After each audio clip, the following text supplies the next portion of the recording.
Welcome everyone to the A2 hosting show. Got a longtime friend and WordPress agency owner, Beth Hannon, here today with me, talking about understanding and selling accessibility to your clients. Now, one of the things we talk about all the time with agency owners, and I'll introduce you in just a second, is how to grow revenue, how to grow the pipeline. This is an outstanding opportunity for you all today. If you sell client services, you use WordPress or other platforms to, one, do right in the world. Accessibility is a huge topic. Beth's so passionate about it, knows her work. The other is, but there is an upside to this for you to grow your agency and serve your clients. But let me tell you just for a second about Beth for a little bit. She's the CEO of Accessicart. I'll put the link in the chat. And they serve e-commerce and high interaction websites, helping with web accessibility. She's been doing this for a very long time, since 2008, and has grown her business to focus on that. And I always enjoy talking to Beth. She knows her work. She's such a great leader and a teacher. So I'm excited for you today. And thank you, Beth, for being so willing to share your expertise and your time with us. So thank you for this, and I'll turn it over to you.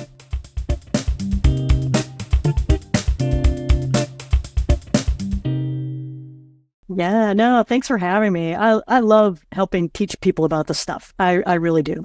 And thanks for that generous introduction. Corey and I have known each other a long time. This is our roadmap for today.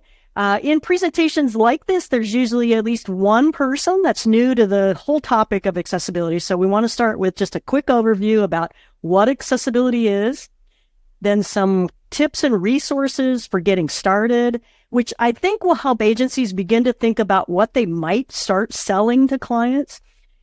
Understanding the legal landscape, both here in the US and in the EU, as will help start understanding what the requirements are for clients, the legal obligations that clients have. And so we'll begin to do a little review of that, and then talk a little bit about some of the benefits of accessibility that can be used as talking points as you're selling to clients. And then I'm planning on having some time left over for Q&A at the end. So let's make sure we're all on the same page. When you first start trying to understand accessibility, the first step really is to understand that not everybody uses websites in exactly the same way. Now, we might already be thinking about, well, people use different size screens, or there might be different lighting environments, bright sunshine or in the dark. But some people are unable to use a mouse. They might be paralyzed or have a palsy. Some people might be unable to see the screen at all, or might need the screen to be magnified by 200 or 400%. Some people may not be able to cognitively match the images or do the math for your CAPTCHAs. So accessibility is really about ensuring that people with disabilities have a chance to access information, participate in interactions, benefit from services just as effectively and seamlessly as people without disabilities. So this includes things like making sure that images have alt text descriptions on them. Those are the descriptions that are read out loud by a screen reader, a piece of software, to the user who has a visual disability. Or both screen reader users and people with mobility impairments depend on keyboard navigating through websites instead of using mouses. So accessibility means making sure that all the functionalities of your website can be navigated and used via only the keyboard.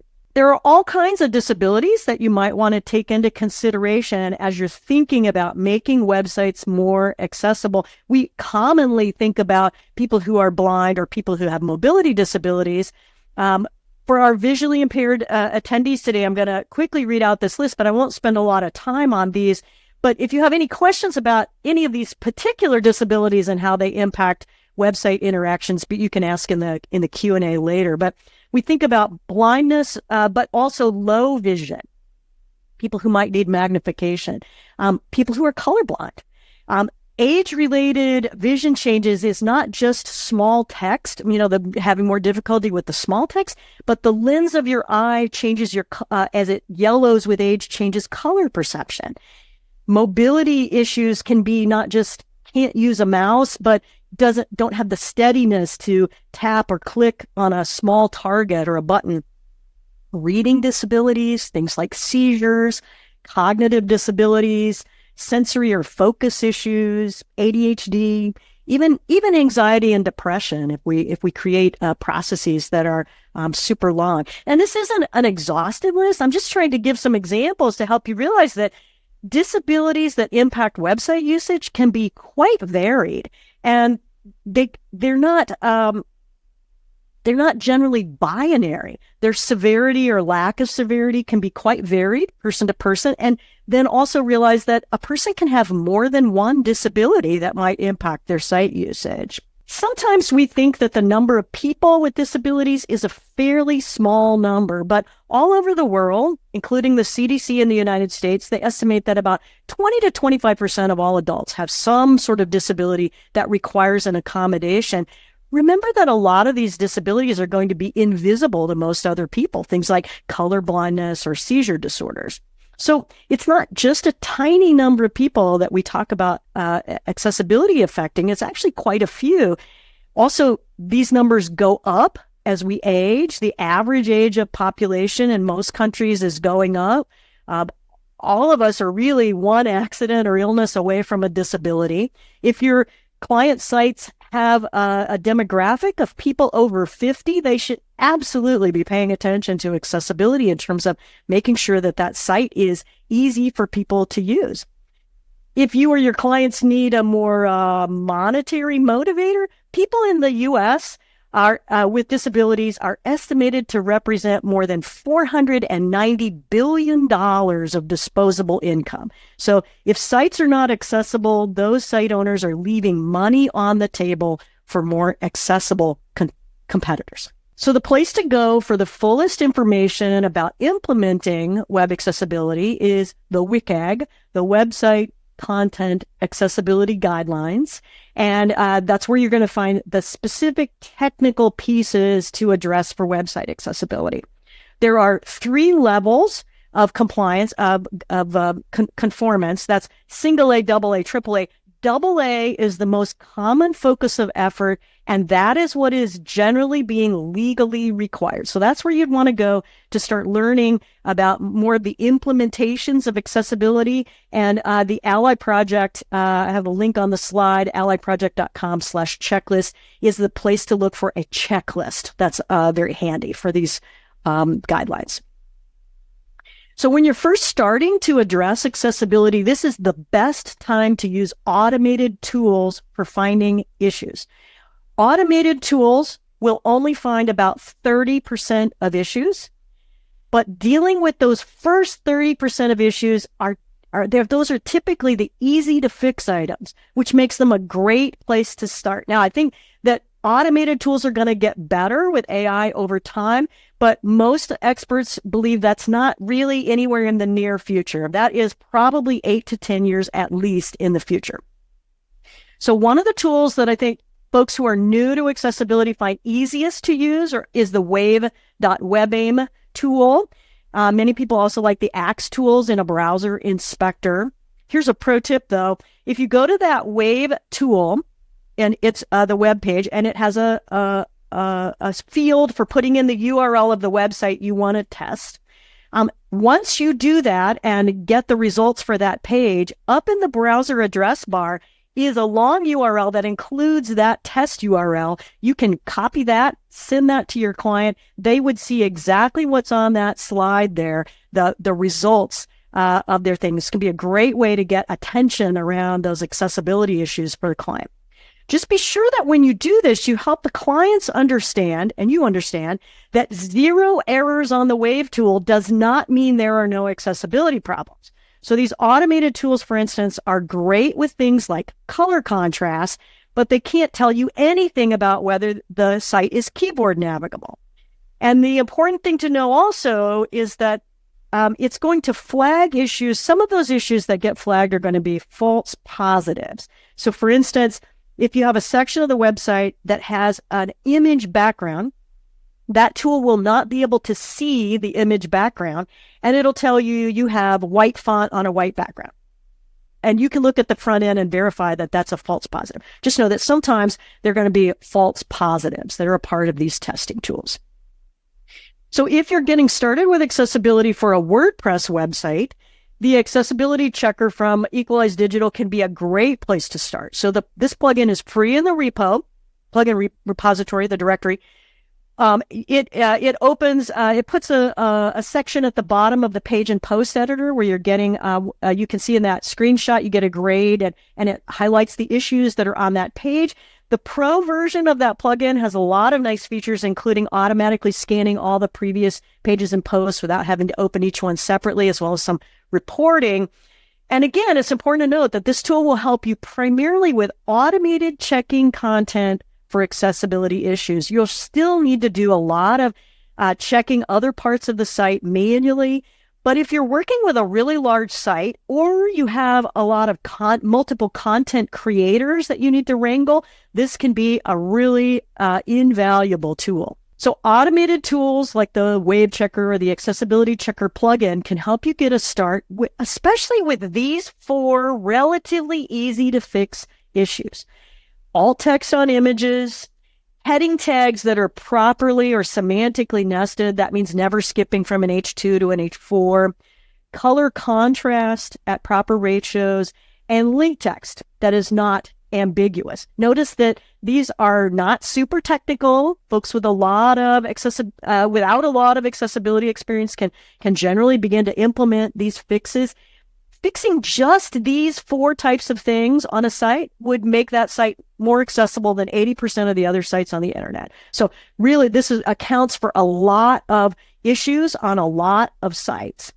But you also want to start by getting the developers, the designers, and the content folks. So sometimes people think it's just really a developer item, but design and content folks also have a part to play in accessibility. Get those folks trained as soon as possible so that they can stop creating new issues. So e-commerce websites are more than 80% of all the ADA lawsuits in the US. And e-commerce websites are especially called out to be accessible by the European Accessibility Act. We're going to talk more about legal stuff in a bit. But do know that checkouts and sign-up processes are really common places to find accessibility issues. So sometimes the base plugin that you're using, something like WooCommerce or LearnDash, is fairly accessible out of the box. But then you add in additional plugins or other custom code that may make features that are not accessible. So it's really important to check this. And in addition to checking to looking at the checkout or the signups, you're going to want to look at menus and product search. Those are really common places to find issues for keyboard navigation, right? Primarily. So make sure that someone with a disability is able to complete all of those processes. If someone who's blind, for instance, can't check out on an e-commerce site, that site is losing sales. So under the European Accessibility Act, if a website owner purchases software or services, and we're going to talk about this in a minute, but lots of US-based businesses will be required to comply with the European Accessibility Act. So just because you have US business clients doesn't mean that they will not need to comply. If the website owner purchases software or services, for instance, a WooCommerce site buys a plugin or a support chatbot, or they buy a WordPress theme that has a particular menu functionality, that site owner is responsible for making sure that those plugins and services are accessible to people with disabilities. So you want to start checking now the output of plugins and other services like chatbots. Many chatbots are not accessible. So you want to start checking those now. Report those issues to the development or support teams for those plugins or services. Many developers are willing to take this information and make the changes they need to improve the product for everyone. Unfortunately, there are a few that are just not willing to do that, but others have so much technical debt that they may not be able to do that, at least in a timely manner. And if that's true, if they're not responsive, they're not able to make that change, you may need to find alternatives for those functionalities on the sites. And so the pro tip is you want to start this auditing before those license renewals are coming up. And so as soon as possible, be starting that. So I've recommended some automated first level tools. There are also some plugins and services that advertise, and they're getting better about being a little more nuanced, but they typically advertise that they can solve all your accessibility issues with one little plugin or a small script of code. In general, you should be really suspicious of anybody who promises to fix all your accessibility issues or prevent you from ever being sued, because nobody can promise those things. No website is ever 100% accessible. If you want to talk more about that, we could do that in the Q&A. But these plugins and scripts tend to look for accessibility issues and try to fix some of them on the fly.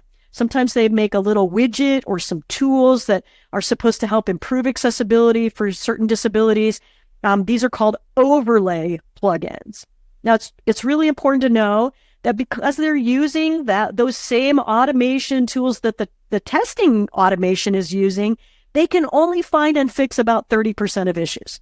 So, for instance, they can't fix keyboard navigation problems. That's a big accessibility issue. So it's really advised not to use these plugins at all, but if you do use them, do be aware that they're not going to solve all of your issues. You're still going to need to do some work around accessibility. There are a lot of reasons why the overlays are not a great choice, including the fact that they create new issues for people with disabilities, especially people who use screen readers.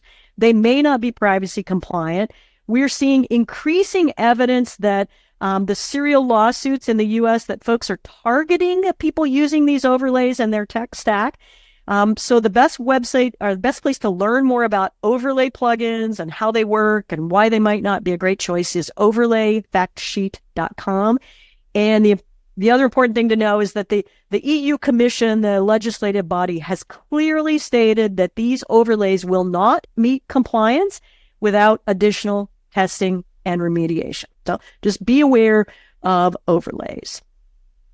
Two really great resources if you're learning about accessibility, you need help with accessibility. One is the Facebook group for WordPress accessibility. It has a really long name. I've got the screenshot there on the thing. But there are a lot of friendly folks in there, a lot of accessibility experts who can help you with some one-off questions, point you toward resources. It's just a great place to find some help. And then on meetup.com, the WordPress Accessibility Meetup is a completely online meetup, meets 2 times per month with some amazing speakers. And in addition, they have this growing library of videos of past presentations. That's a great place to start learning a lot more about accessibility. So in the US-based businesses may qualify for a 50% non-refundable tax credit when they make their website more accessible. So if they do anything to make their website more accessible, even just testing to identify issues, the business has to be either under 30 employees or under $1 million in revenue. So it's intended for small businesses. But, the entire cost of a website project can be included when accessibility is a focus. So up to $10,000 in expenditure can get them a $5,000 tax credit. It reduces the amount of tax you owe. It's not you don't get that money back. So the business owner has to pay that amount up front, but it can reduce their tax liability. So we've been talking largely about how you can get started, some basic issues that can be done by people without a lot of accessibility experience or skills. Even a lot of this can be done as a DIY project by the site owner. But at some point, you'll probably want to reach out to an accessibility professional to get more help with manual testing, different types of testing, more complex accessibility issues. when you do that, just be aware that we're it's kind of similar to SEO. Really, anybody can hang out that accessibility shingle. So you want to be savvy about when you're looking for professional help.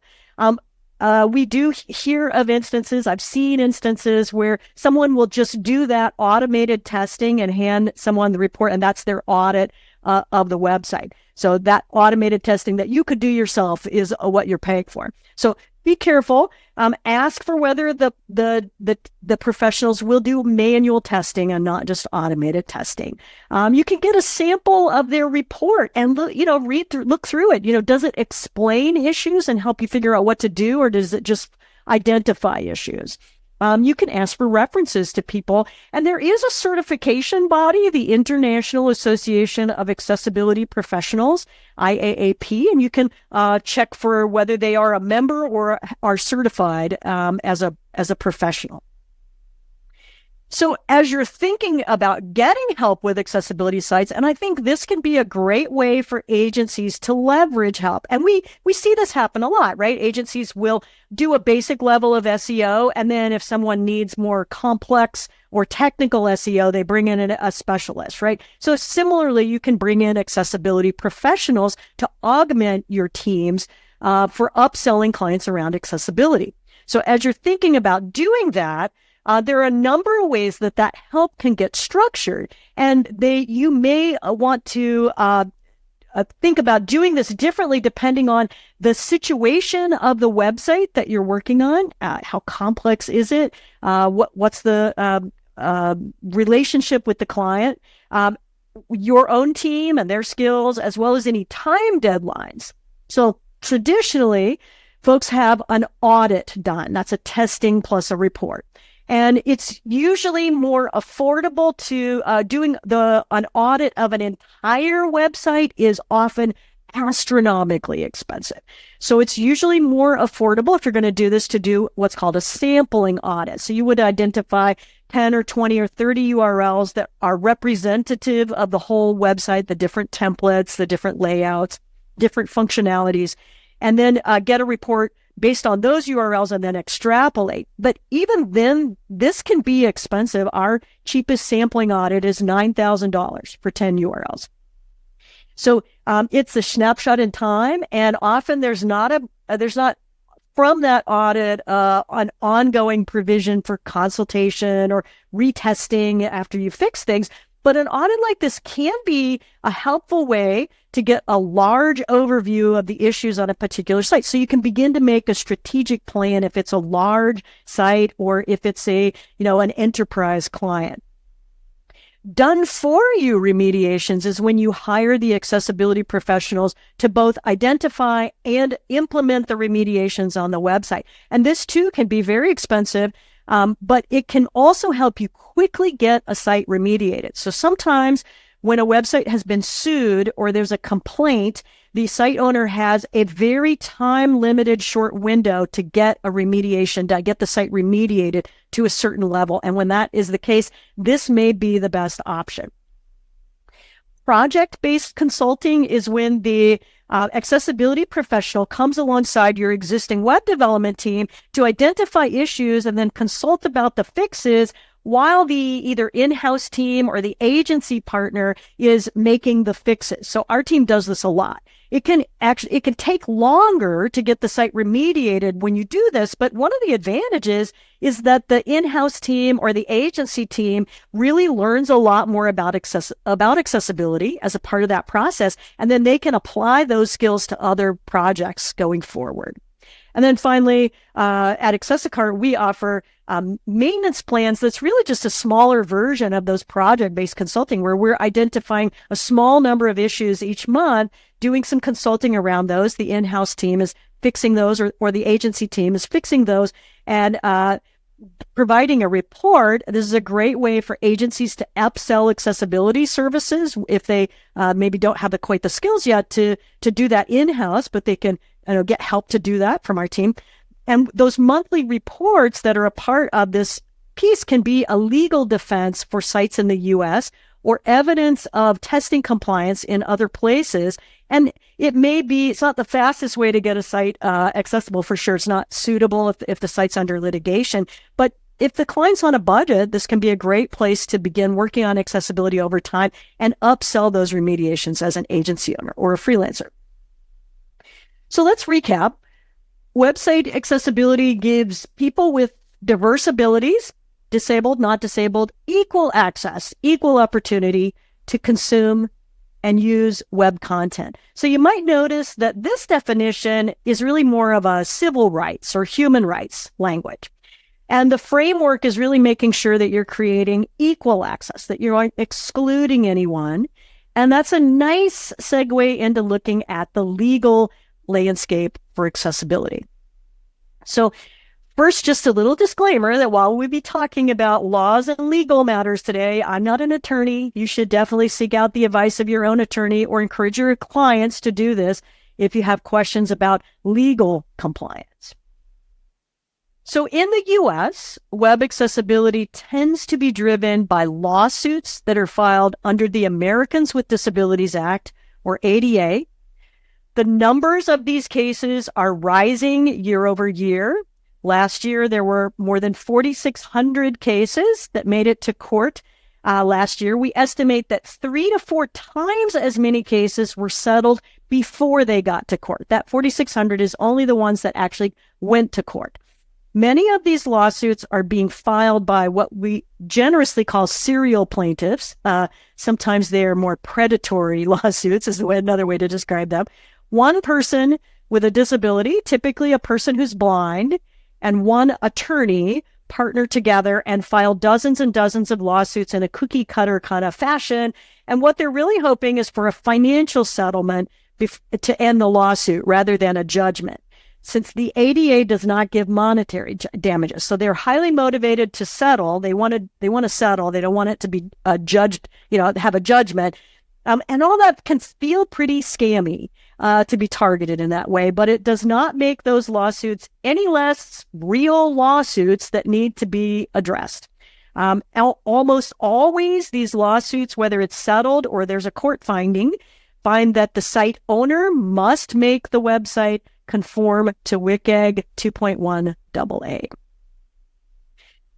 So a few quick stats about U.S. lawsuits to help you, and I think this can help agency owners begin to get the lay of the land for how to characterize these things with the clients. More than 80% of these lawsuits involve e-commerce websites. 25% of the sites last year that went to court were being sued a second or more time.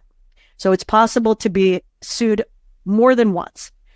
25% of those lawsuits in court last year were sites that were already running an accessibility overlay widget. A single lawsuit might cost you somewhere with a small site and a relatively modest business revenue, might cost you somewhere between $20,000 and $30,000 for the legal fees and settlement, and then you would still need to pay to make the website accessible.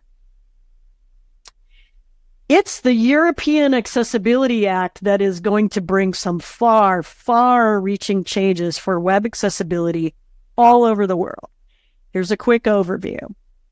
Like in most other nations, this law is based in human rights laws. It's about giving everyone equal digital access. This law will begin enforcement June 28, 2025. The law was actually first passed in 2019. It's taken them a while to get all of the kind of details worked out, but we've been given this long window to get ready, and now it's down to just under 11 months. Since it can take 6 to 9 months or more, even working at a moderate pace to get a site accessible, you should be starting now. Like GDPR, you are required to comply with this law if you have EU customers. So you might be a US or Canadian-based business, but still be required to comply with this law. Every country will have their own oversight or enforcement agency that will receive complaints, but may also, depending on the country, look proactively for non-compliance. And generally speaking, there are fines and penalties that are a part of the enforcement process. So there is an exception for micro enterprises or small businesses. So businesses with less than 2 million euros, it's about $2 million or so in annual revenue, or if you have less than 10 employees, are exempt for now, at least for the time being. At some point, everyone seems to think that these thresholds will come down. So maybe you have a client that is exempt for now. The next time they come up for a redesign or a redevelopment project, it's a really smart idea to pitch accessibility as a part of that, because they likely will need that at some point in the next 4 or 5, 6 years or so. So there are a lot of other requirements that are a part of the EIA. It's a very wide-reaching law about digital accessibility. Here are the most relevant requirements for people creating or managing websites, at least in my opinion. Websites, especially e-commerce sites, anything that has to do with payments, anything that gives products and services info, must be WCAG 2.1 AA conformant.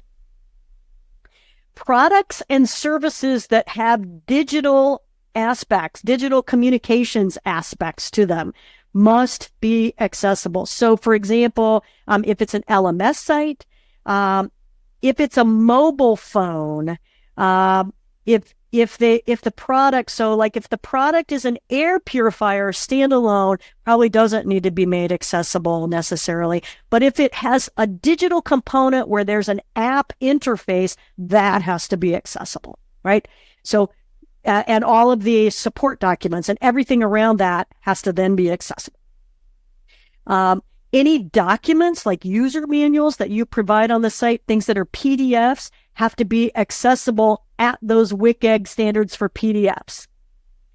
And you must have an accessibility statement with specific information about recent, and they're still defining what that means. We think it means at least annually, independent testing by a certified accessibility professional, and information about how users can report issues. As you can see, this is going to be, it impacts a lot of things like, check-in kiosks at airports and banking things, as well as a lot of websites and other products. And we can talk more about that if you'd like. But, beyond legal actions, it is important to help clients be aware that, this is, and I'll be honest, avoiding legal and being compliant is certainly the driving factor for a lot of clients regarding website accessibility.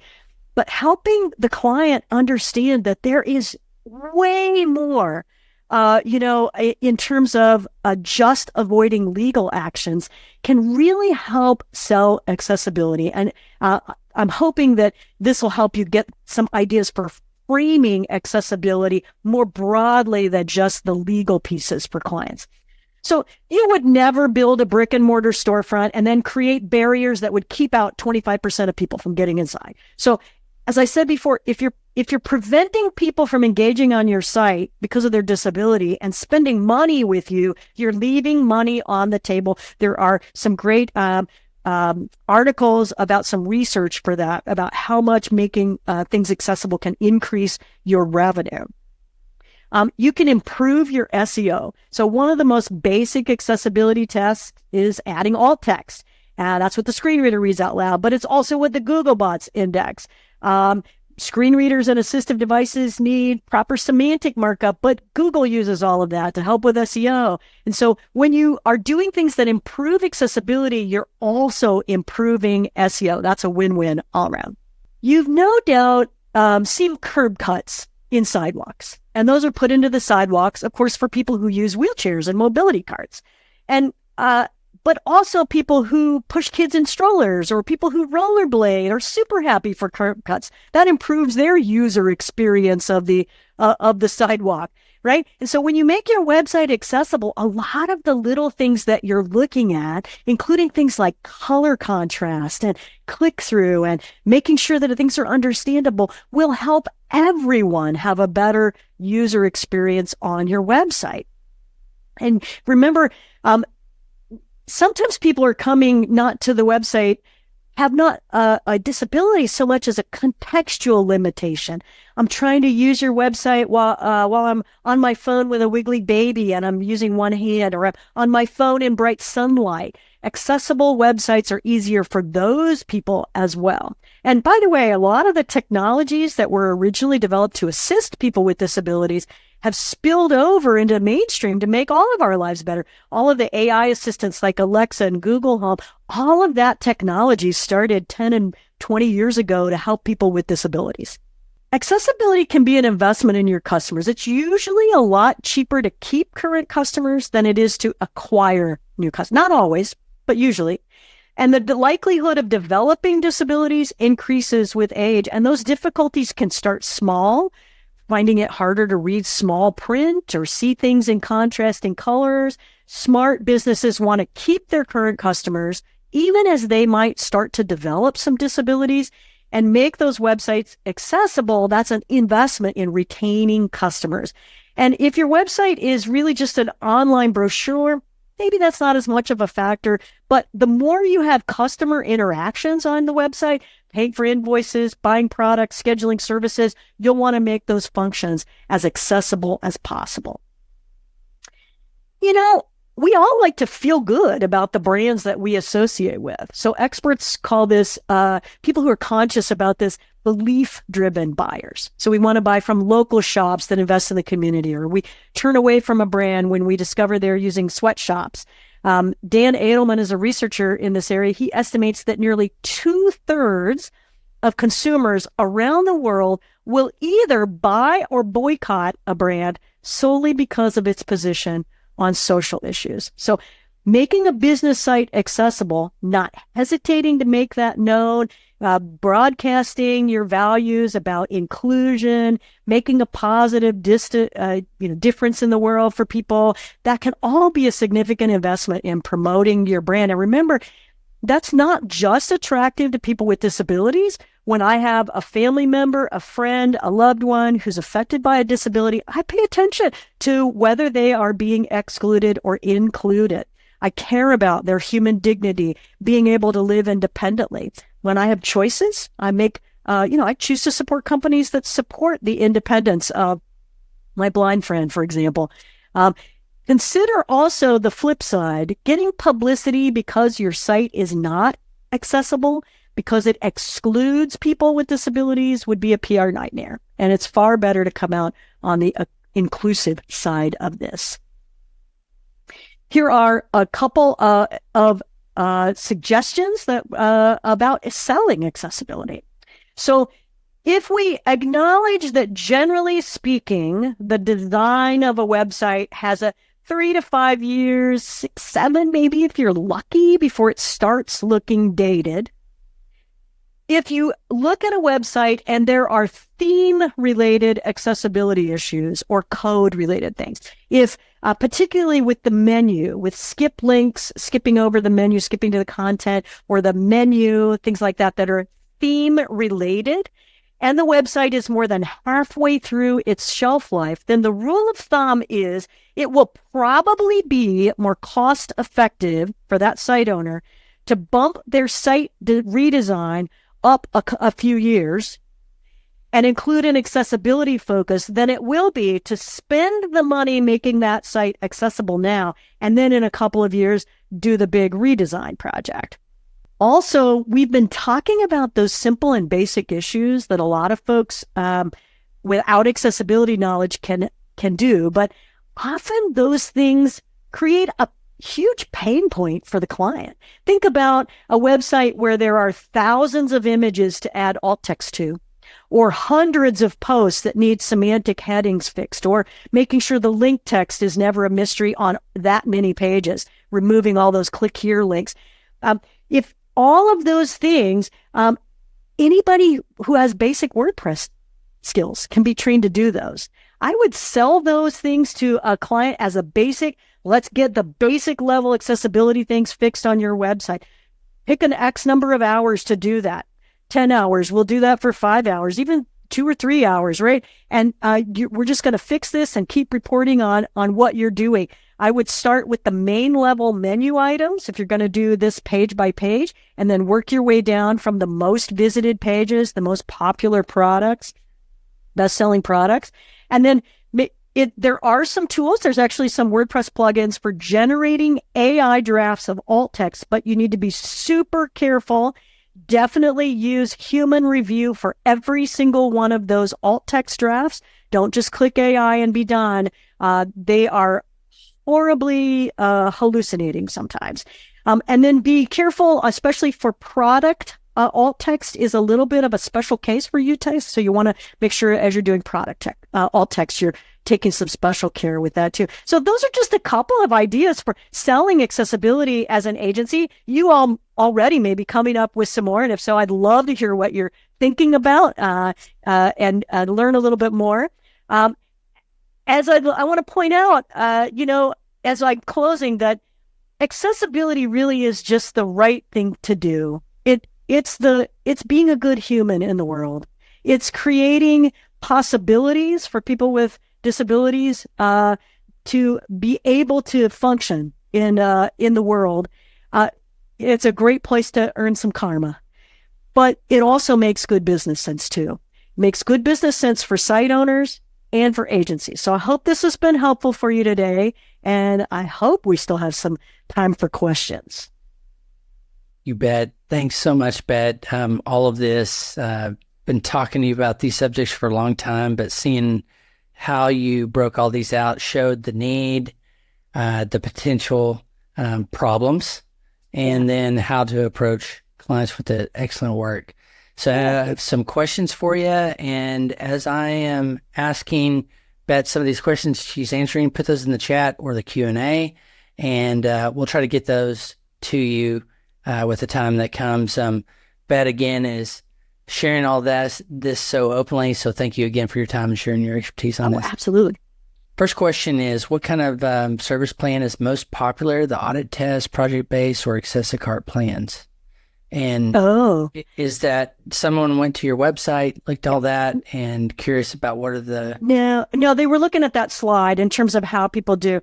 I think it really varies widely depending on the type, the situation of the particular site and the situation of the particular agency, right? So if you are, if you're a fairly small agency or a solopreneur, and you have a large client that now has to make their website accessible in like 90 days, you're probably just not going to be able to do that. You're probably going to need to have done for you remediations. You figure out how that client's going to pay that, right? And it just really varies depending on the situation. So I don't know that there's anyone. I would say, you're going to find lots of people that will promote audits because that's what we traditionally have done.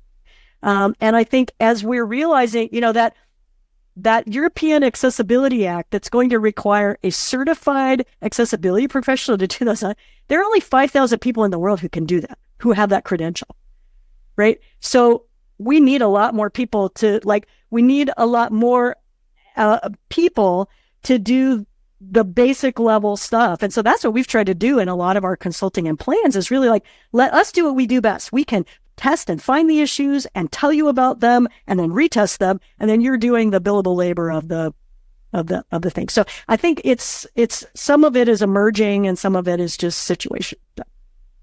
That makes sense. Yes. Now I do know, and I'm curious for our agency crowd who is on here today, how does Accessicart work with an agency? I think you might have just answered, but I want to give you an opportunity to share because you've been so generous. Yeah. So sure. So we have three primary ways that we work with agencies. So if an agency has like a development project where they know accessibility is a part of the project, and we get approached all the time for when they're just even putting together proposals. So we can come alongside and do accessibility consulting for the development project. So for instance, one of our projects right now, the agency is building a site for a city parks and rec department. It has to be accessible. So we're along for that ride to help them sort out pick plugins, sort out where are the potential pitfalls, look at the designs, and then do Q&A as a part of that build out. So that's one way.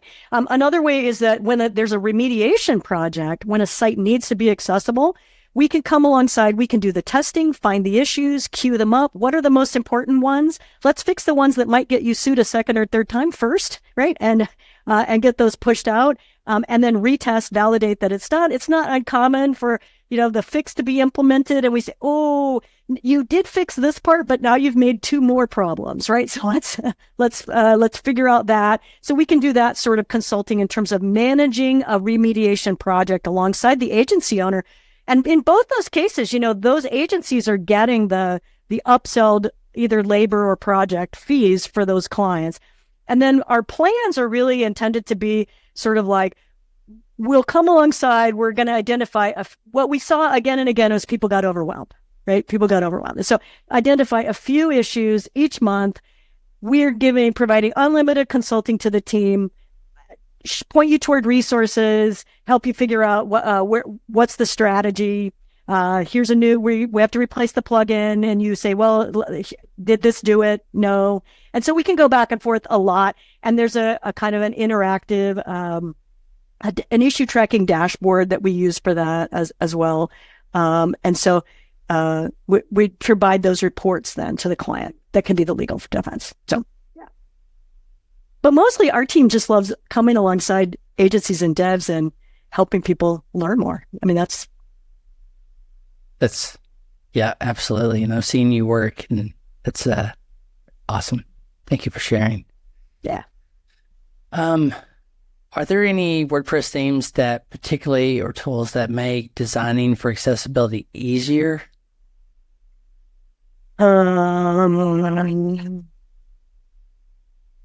No, I wouldn't say so much.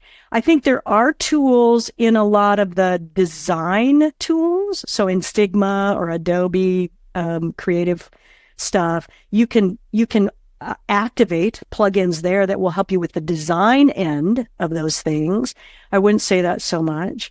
I will say, although some of them are really trying to do better, in general, page builders create more accessibility issues. And, they create performance issues too, but, they tend to create accessibility issues, some of them more than others. Amber Hines from Equalize Digital recently did a big post where she compared and contrasted a lot of the major page builders, and those can be, that can be a helpful thing to look at. And some of those page builder folks are really trying to work on this because they know it's important. Yeah. Hey. Sorry, I just had it in front of me. No worries. It's over here. As a nonprofit with no e-commerce features and with no budget for web maintenance, a la volunteer, are there any free evaluation tools for us to do what is right? Absolutely. Absolutely. So I would say you want to use if it's a WordPress website, I would install the accessibility checker and then use that when you're creating new content, but also go back through, if it's really just, time that you've got, right? So go back through every page, and that tool has some great, resources for going back to learn, to their knowledge base for learning how to fix things. And then, I would say, the paid version of their plugin, I think it's like $250 a year, but that will also get you access to their office hours where you can go. So that's pretty minimal cost for some access to their, them helping you sort through how would you go about solving a particular issue. So I would say that's the place to start. You can use the Wave tool. But, fixing those 4 basic issues that we talked about is a great start, right? Excellent. Thank you. In the realm of accessibility, and early on you talked about a whole list. Are there any of those that where the lawsuits gravitate currently to more? Is there one, like for instance, I think types of disabilities? Yes. Sorry. Yes. That's the way to say it. Yes. Most of the lawsuits at least now, deal with people who are blind by a long shot. There are lawsuits also from people who are deaf or hard of hearing. And those generally center around around video content, right? Or audio content. And so you want to just make sure you have captions and transcripts and things for that. But most of the lawsuits come around visual disabilities and in particular people who are blind. Thank you. But I think so sort of my prediction would be like, if everybody latches onto that and they only fix the site for people who are blind, eventually what would happen is there would be another disability that would pop up and start being the next one, right? So, yeah. Thank you. I think this was a question, kind of a pair of questions, but they're similar early on. Should the alt text be literal then? So one other, I'm not sure it's the same person, but when you're doing alt text and things like that, should the business name stay out of this? Just focus on the content of the image. But there was two related alt text. Yeah. So alt text is meant to describe the image and describe its use in that particular context. So if you have an image and it's sort of a bleak urban landscape, right? In one particular it might have two different alt texts depending on the context of how it's being used, right? In one, alt text could be bleak urban landscape, demonstrating the flight from the city. Another alt text could be exterior photo of our new offices, right? It could be right depending on what you're doing, right? So you want to take care that you're thinking about the describing the image, the particular context, but also not making it too wordy, right? Because you want to think about it's balancing a user experience of the screen reader user's time, right? So it doesn't need to be, you don't want to pack too much in there. Now, this is where thinking about alt text for product images becomes particularly important, right? You need to have a good product description in the text but not repeat things in the alt text on the image, but there are things about the image that people who are visual may see but are not covered in the product. So we have a whole post on our website about that. But product alt text is kind of a special case, and you may want to read up about that. So, I'm sorry, getting in the weeds there. But. No, thank you. I was trying to go to your website and find the link real quick. Okay, so next question from Bob. Is there anything that addresses accessibility issues for neurodivergent folks? Oh, yeah. You can find, I would just Google that, but a lot of things. And in particular, it's about attention, kind of focus, sustain attention. So like not making processes too long, but also things around some reading pieces, also motion and sensory stuff. So it really, it's less about neurodivergent as a sort of whole class and really more about individual pieces of neurodivergence that may pop up. Excellent. I just put a link to the article that just mentioned into the chat for you. Also, go check out the alt text blog post. Are there a variety of screen readers, or can we just pick one and work to make things for that one? Or I guess when we're talking about the screen reader subject. Yep. Yeah, there are. So anybody who has a mobile phone has access to a screen reader because, on iOS, on iPhone devices, there's VoiceOver. And then on Android, there's, I can't remember what the Android one is. There's one on Android. And so there's those. Then you can... if you're on a desktop machine, it's usually a piece of software that you download and install. There are a number of them. The two most prevalent, I would say, one is JAWS, J-A-W-S, and it's an acronym. It's all caps. It's the older, longer standing, really that's what people have been using for a long, long time. And a newer one is called NVDA, Non-Visual Display Access. It's open source. So you can go to the NVDA site, you can download that and start to learn to use a screen reader for some testing. When you do that, a couple of things. One, be aware that people who use screen readers may use them differently than you might think. And so, for instance, when someone goes, person who is visually disabled goes to a website, they're using a screen reader, they may choose to have the screen reader read out loud to them all of the H2s on the page or all of the link text on the page. That's why link text has to tell you where, not be a mystery, right? It's out of context. And so they're doing what visual people are doing. They're scanning through the page for the content they're looking for, right? And so just knowing that people are going to use it differently than you might assume, but it can really help you begin to start doing some keyboard testing in terms of what the screen reader is announcing to people, those kinds of things.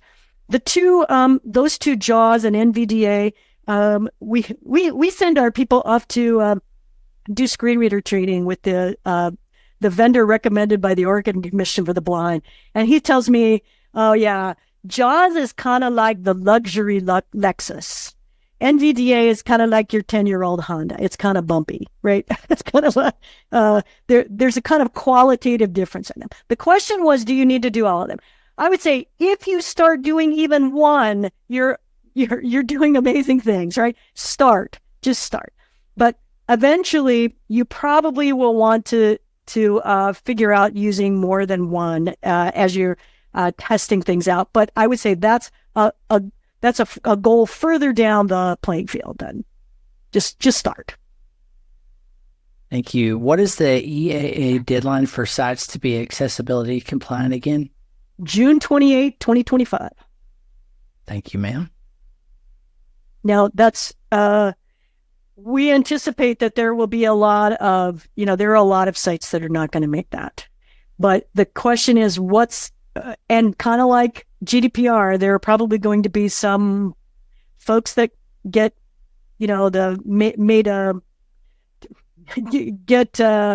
called out as a way to kind of start getting, they're serious about compliance, right? So the fines can be quite hefty. They range from 60,000 euros per instance to 100,000 typically. And in Spain, it can be a percentage of your global revenue. In Ireland, you can get jail time if you refuse or lie as a part of the investigation. So it's kind of there's some real penalties. So, well, Bet, we have 2 more minutes, and thank you all for being here. I hope you'll say thanks to Bet in the chat, go on social media, share. But Bet, if people want to learn more about you, how can they reach you? Yeah, probably I'm on Twitter, but or X as we now call it. But probably the best way to reach me is through the contact form on the website. And if folks have more questions about accessibility or just want to kick around ideas for selling accessibility, I'd love to chat. So the link's in the chat for you all, accessicart.com. Hit the contact form, engage Bet and team for some help with what you're doing.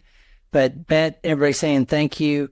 And we sure appreciate you at A2 Hosting sharing your time and expertise so generously to help agency owners and others that run websites that need to be thinking about this issue. I know you've certainly helped us. Glad to be here. Have a great rest of your day, Bet. Everybody else, thank you for being here. Look more of these type of things. I think we'll probably be asking Bet again if we can get her on at some point. She's got busy doing her work over there, but we sure appreciate her and you all the time, and we'll see you all next time. Awesome. Thank you.